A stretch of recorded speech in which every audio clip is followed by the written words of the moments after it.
शनिवार व्रत कथा। जय शनि देव। ओम नमः शिवाय। आप सभी का स्वागत है हमारे YouTube चैनल पर। आप सभी का दिन शुभ और मंगलमय हो। भगवान भोलेनाथ और माता पार्वती की कृपा आप सभी पर सदैव बनी रहे। आइए अब हम लोग शनिवार व्रत की कथा को सुनते हैं। एक समय स्वर्गलोक में सबसे बड़ा कौन के प्रश्न पर 9 ग्रहों में वाद विवाद हो गया।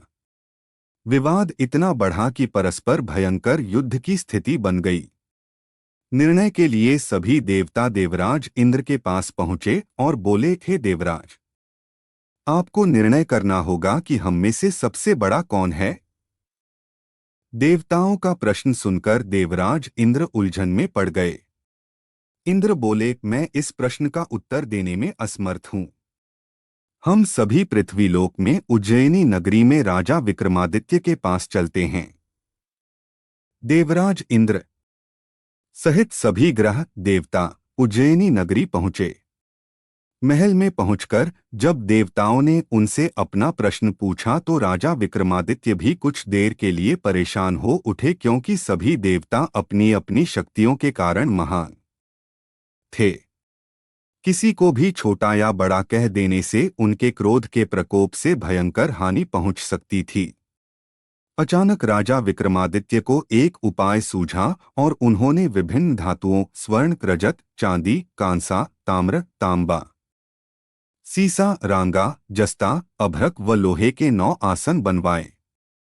धातुओं के गुणों के अनुसार सभी आसनों को एक दूसरे के पीछे रखवाकर उन्होंने देवताओं को अपने अपने सिंहासन पर बैठने को कहा। देवताओं के बैठने के बाद राजा विक्रमादित्य ने कहा, आपका निर्णय तो स्वयं हो गया।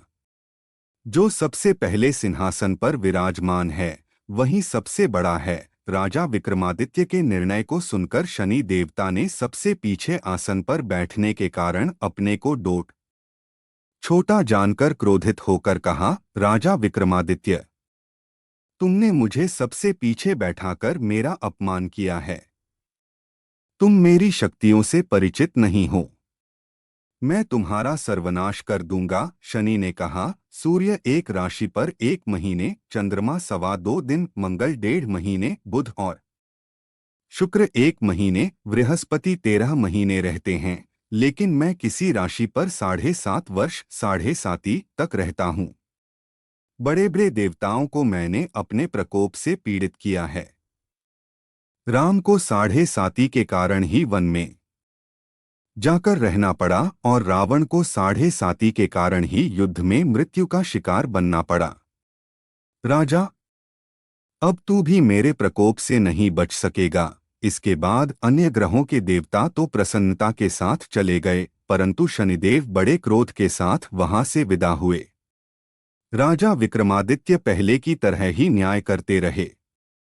उनके राज्य में सभी स्त्री पुरुष बहुत आनंद से जीवनयापन कर रहे थे। कुछ दिन ऐसे ही बीत गए। उधर शनि देवता अपने अपमान को भूले नहीं थे।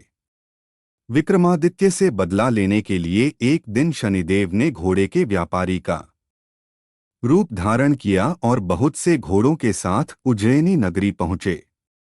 राजा विक्रमादित्य ने राज्य में किसी घोड़े के व्यापारी के आने का समाचार सुना तो अपने अश्वपाल को कुछ घोड़े खरीदने के लिए भेजा। घोड़े बहुत कीमती थे। अश्वपाल ने जब वापस लौटकर इस संबंध में बताया तो राजा विक्रमादित्य ने स्वयं आकर एक सुंदर व शक्तिशाली घोड़े को पसंद किया। घोड़े की चाल देखने के लिए राजा उस घोड़े पर सवार हुए तो वह घोड़ा बिजली की गति से दौड़ पड़ा। तेजी से दौड़ता घोड़ा राजा को दूर एक जंगल में ले गया और फिर राजा को वहां गिराकर जंगल में कहीं गायब हो गया। राजा अपने नगर को लौटने के लिए जंगल में भटकने लगा, लेकिन उन्हें लौटने का कोई रास्ता नहीं मिला। राजा को भूख प्यास लगाई। बहुत घूमने पर उसे एक चरवाहा मिला। राजा ने उससे पानी मांगा। पानी पीकर राजा ने उस चरवाहे को अपनी अंगूठी दे दी। फिर उससे रास्ता पूछकर वह जंगल से निकलकर पास के नगर में पहुंचा। राजा ने एक सेठ की दुकान पर बैठकर कुछ देर आराम किया। उस सेठ ने राजा से बातचीत की तो राजा ने उसे बताया कि मैं उज्जैनी नगरी से आया हूं। राजा के कुछ देर दुकान पर बैठने से सेठ जी की बहुत बिक्री हुई। सेठ ने राजा को बहुत भाग्यवान समझा और खुश होकर उसे अपने घर भोजन के लिए ले गया। सेठ के घर में सोने का एक हार खूंटी पर लटका हुआ था। राजा को उस कमरे में छोड़कर सेठ कुछ देर के लिए बाहर गया। तभी एक आश्चर्यजनक घटना घटी। राजा के देखते देखते सोने के उस हार को खूंटी निगल गई। सेठ ने कमरे में लौटकर हार को गायब देखा तो चोरी का संदेह राजा पर ही किया, क्योंकि उस कमरे में राजा ही अकेला बैठा था। सेठ ने अपने नौकरों से कहा कि इस परदेसी को रस्सियों से बांधकर नगर के राजा के पास ले चलो। राजा ने विक्रमादित्य से हार के बारे में पूछा तो उसने बताया कि उसके देखते ही देखते खूंटी ने हार को निगल लिया था। इस पर राजा ने क्रोधित होकर चोरी करने के अपराध में विक्रमादित्य के हाथ पांव काटने का आदेश दे दिया। राजा विक्रमादित्य के हाथ पांव काटकर उसे नगर की सड़क पर छोड़ दिया गया।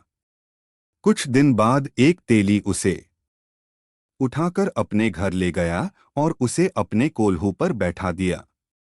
राजा आवाज देकर बैलों को हाँकता रहता। इस तरह तेली का बैल चलता रहा और राजा को भोजन मिलता रहा। शनि के प्रकोप की 7.5 पूरी होने पर वर्षा ऋतु प्रारंभ हुई। राजा विक्रमादित्य एक रात मेघ मल्हार गा रहा था कि तभी नगर के राजा की लड़की राजकुमारी मोहिनी रथ पर सवार उस तेली के घर के पास से गुजरी। उसने मेघ मल्हार सुना तो उसे बहुत अच्छा लगा और दासी को डोट भेजकर गाने वाले को बुला लाने को कहा। दासी ने लौटकर राजकुमारी को अपंग राजा के बारे में सब कुछ बता दिया। राजकुमारी उसके मेघ मल्हार से बहुत मोहित हुई। अतः उसने सब कुछ जानकर भी अपंग राजा से विवाह करने का निश्चय कर लिया। राजकुमारी ने अपने माता पिता से जब यह बात कही तो वे हैरान रह गए। रानी ने मोहिनी को समझाया, बेटी, तेरे भाग्य में तो किसी राजा की रानी होना लिखा है, फिर तू उस अपंग से विवाह करके अपने पाप पर कुल्हाड़ी क्यों मार रही है। राजकुमारी ने अपनी जिद नहीं छोड़ी। अपनी जिद पूरी कराने के लिए उसने भोजन करना छोड़ दिया और प्राण त्याग देने का निश्चय कर लिया। आखिर राजा रानी को विवश होकर अपंग विक्रमादित्य से राजकुमारी का विवाह करना पड़ा। विवाह के बाद राजा विक्रमादित्य और राजकुमारी तेली के घर में रहने लगे। उसी रात स्वप्न में शनिदेव ने राजा से कहा, राजा, तुमने मेरा प्रकोप देख लिया।